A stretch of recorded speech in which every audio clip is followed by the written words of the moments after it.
Dr. Joan Coker, and I am joined today with one of my favorite pediatricians right here in Wilmington, Delaware, Dr. Priscilla Mpasi. Welcome, Dr. Mpasi. Great. Thank you so much. Thank you for having me today. Yeah, we're going to have a courageous conversation about the COVID vaccination, especially with our children, because now it's open to ages 5 to 11. So we got a lot of nervous parents. So we need to hear from you. Absolutely. I can certainly understand that. As a pediatrician, we do vaccines all the time. It's really important, though, that we get the right information when it comes to the COVID vaccine.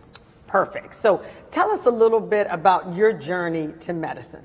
Absolutely. So to introduce myself again, I am Dr. Priscilla Mpasi. I'm a pediatrician and the public health manager at Henrietta Johnson Medical Center right in Newcastle. And so I also am a member of the Delaware chapter of the American Academy of Pediatrics. So it's important to know that that's our national organization for all pediatricians and children, ensuring that we're giving parents the right information so that they can keep their children healthy and safe. And so for me, I did my pediatric residency training at Maryland. That's my home state. And then I came to Pennsylvania. I did a health policy fellowship at the University of Pennsylvania to really make sure that I'd be able to advocate to community leaders and organizations about children's health. So that's really my primary focus. I spent some time at the Children's Hospital of Philadelphia, and then from relationships that I formed, I was able to find myself in Delaware, which is really great. And I've been welcomed here. It's been great getting to know the community and working with a lot of elected officials, a lot of physicians like Dr. Coker. What I've been really impressed by is the amount of parents that I've been able to engage that really want to ask questions about their children's health. So I'm happy to be here and answer any questions that I can. Perfect. Let's get started. We've got a lot of anxious parents out there, and I see them in my practice all the time. And the number one question is, early on in the pandemic, kids were doing very well. So do we really need to consider vaccinating children ages 5 to 11? Yeah, so the first that I'll start with is that we vaccinate children from the day that they're born, right? So really on day one of life, we start to vaccinate our children. Why? It's because we want to make sure that we're protecting them from communicable diseases, right? Diseases that can be transferred in the community. So I know many of you are familiar with vaccines, whether that's vaccinating against chicken pox, against meningitis. We're familiar with that. So we know that as we're getting ready to get our children into daycare, into kindergarten, even high school and college, we vaccinate our children. So we know that that's important to keep them healthy. Now, when we think about COVID and we say that early in the pandemic, right, we think about children, I actually want to say that children had a difficult time during the pandemic, right? They weren't able to go to school, they could not interact with their friends, they weren't able to participate in sports or social activities, couldn't connect with family, right? And so when I think about the vaccine of giving that protection, that layer of protection so they can go out in the community and be children, that's why it's really important, right? We want to keep them safe from getting COVID-19, and equally we want to make sure that they can live like normal children. That's what we want. This is absolutely true, and you're right. We wanted to get them back living as they were living prior to this entire pandemic. Quick question, can they get COVID from the vaccination? So you cannot get any illness from a vaccination, and that includes COVID-19. So if you get vaccinated, you cannot then get infected with COVID-19. And in fact, the vaccine is to actually help you not get vaccinated. So we want to make sure that you're preventing your chance of getting infection. So that's a common question I get asked is, what are the side effects, right? So one of them, Dr. Coker, is you will not get the COVID-19 virus. I have to say that over and over and over again. You will not get sick from the COVID-19 vaccine or any vaccine that you receive, right? So you may have some side effects that are common, right? Many of you, again, I'm sure have been in the visit room when your child's getting the vaccine. So they may cry, right? That's okay. We understand that they're getting a needle in their arm. There might be some soreness at the site, right, and some redness at the area. They may have a few body aches, right, or a headache, and that's a good sign, actually, because we know that the immune system is responding to the vaccine. And usually in a day or so, those side effects will go away, but they will not get sick from actually getting the vaccine. So we've got a lot of hesitant parents, and many of them have gotten vaccinated, and their main question was, it happened fast. It felt like it was a little too quick, and especially when they think about their children. Do you have any reservations about the speed with which the vaccine has come out and the speed with which they have a vaccination for children? Right, so I actually am very reassured about the process of how the vaccine was developed and actually how it was distributed. So again, I know we have a very educated audience here, so I'm going to give a little bit of background information on vaccines in general. So it's important to know first that you cannot create a vaccine until there's a virus that you need the vaccine for, right? So again, every vaccine is specific to its own virus. So before we saw the introduction of COVID-19 in about February of 2020, it didn't exist to us, so we couldn't have made the vaccine. However, we know how to create vaccines, right? So that's the first thing that we need to understand. The second aspect is that the COVID-19 virus belongs to a family of coronaviruses that our scientists have studied for over 20 years. So we were very familiar with its DNA makeup, and COVID-19 was a slight mutation of that. So as they were able to study that, they understood how to create the vaccine that allowed for the time frame of the vaccine to be created. So I actually don't use the phrasing it was quick or fast or rapid. I say that we were able to do it with the information and knowledge that we had to do it in a timely fashion. The second thing that gives me a lot of reassurance is that there were many clinical trials for testing the vaccine before it was actually distributed. And the clinical trials had a very, very diverse participant base. So it included elderly, it included young adults, and even adolescents, and people from all different demographic backgrounds. So Caucasian, African American, Latinx, Native American. That's very important because we want to make sure that the vaccine is going to respond in all different types of communities. For me, I'll say specifically that I'm very proud that an African American woman, Dr. Kizzy Corbett, actually led the production and development of the vaccine. So for me, just a little black girl magic there gives me a little bit of reassurance and credibility there. But again, she worked with a great team from the National Institute of Health. And then, of course, for the delivery, I think Delaware did a great job in ensuring that the vaccine was getting out to our elderly population and then our seniors and our young adults as well. Now, we have to be mindful. So parents ask me, so why wasn't it available for 12 to 17 until later and then now 5 to 11? So as a pediatrician, I always say, children are not little adults, right? Children's bodies are very different. They respond differently to medications and treatments. So of course, physicians, scientists, health professionals had to make sure that the vaccine was going to be safe and effective in children. So as we saw how it responded in adults, they made sure that adolescents were included in trials and then younger children were included in those trials as well before they could give it authority to be used. So for me, that's always a safety factor is let me make sure that it was tested in a large population and was this tested on children, and then the data showed that it's been very effective with minimal side effects. So in our practice, we see a lot of folks who have gone through COVID and are still very, very sick. COVID, the virus itself. And I say that to say many have even had myocarditis, which is an inflammation, infection of the muscle of the heart.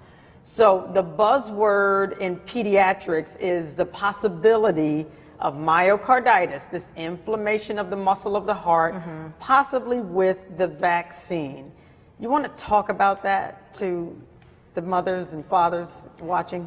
Yes, absolutely important to address because with that term being out there, there's a lot of information out there, right? And it depends on where you're getting your information. So obviously speaking with your pediatrician about that is incredibly important. So as Dr. Coker said, that inflammation around the heart, right? That we can see both with getting the COVID-19 infection. We've also seen that as a side effect from getting the vaccine itself. It's a very small population, but of course for our parents, that small population percentage is important because that could be your child, right?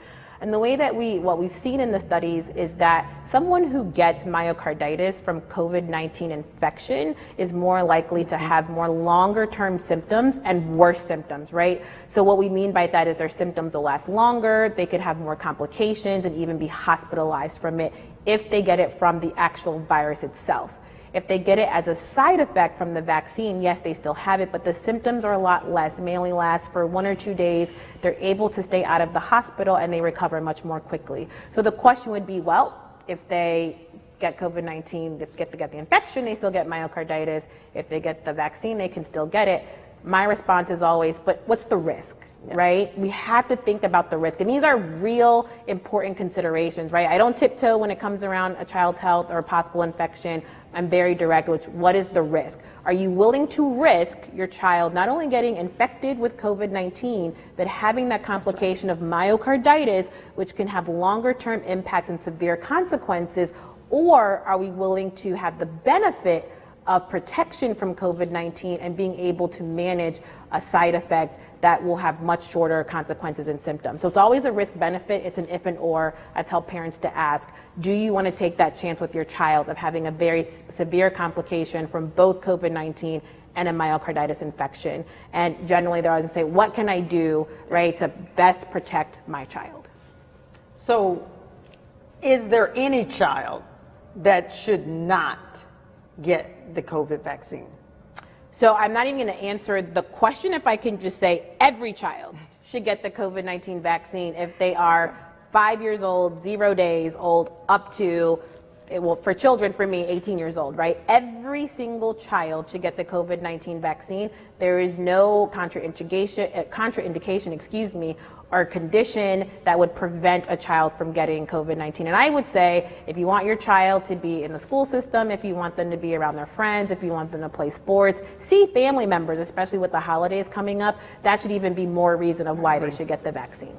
And I'll simply say this, we do about 1,000 allergy shots in our office every week, many of which are children. So many folks have children with egg allergies and peanut allergies and, you know, just some of them on immunotherapy. So I will help you rest assured that is it important where your child is vaccinated? Absolutely, because it will give you peace of mind and the child peace of mind. So that may need to be a consideration, but there is no allergy.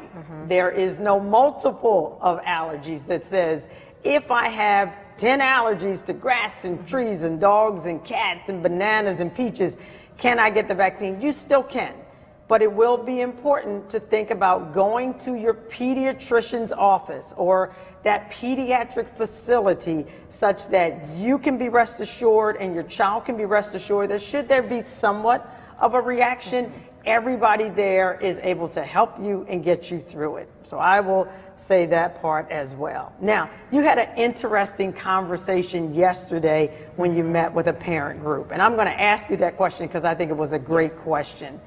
How does a parent talk to their child about getting vaccinated with everything that's being said in the news? How do you reassure that child that this is the right thing to do? Yeah, that's a great question, Dr. Coker. Thank you for asking me. And I really appreciated that question because as a pediatrician, we're children first, right? The parents are bringing the child, but I am there to take care of the child and the family. So I do think it's important that the children are understanding that they're empowered to know what's happening with their health care, right?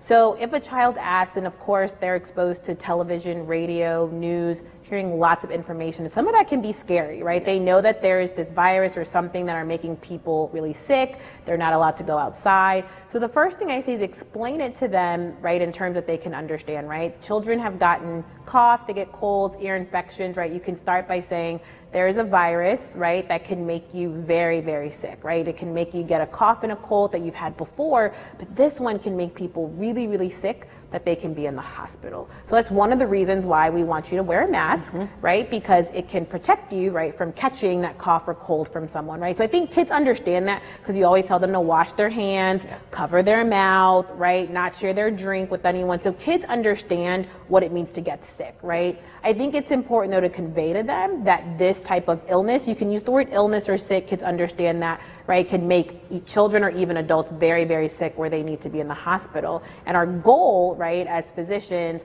and of course family members is to keep them from not getting sick, right? And so the next step would be to say, well, there's a way, right, that we can do that. Remember, you're used to going to your pediatrician and you're used to getting shots, right? And those shots keep you from getting other diseases or conditions that can make you really sick. So this vaccine is the same. Once you get the vaccine, we're going to make sure that you're not catching the virus that can make you very, very sick. And I think kids really understand that. You know how I know? Because when they come in for the visit and I say hi, they're just there for a well check. It might be their ankle. They'll still say, am I getting a shot today? Like kids know about shots. They understand that. And many of them actually know that it's to help them stay healthy. So I think you explain it in the same way that this shot is also a way to keep them healthy from something else that can make them very, very sick. That's perfect.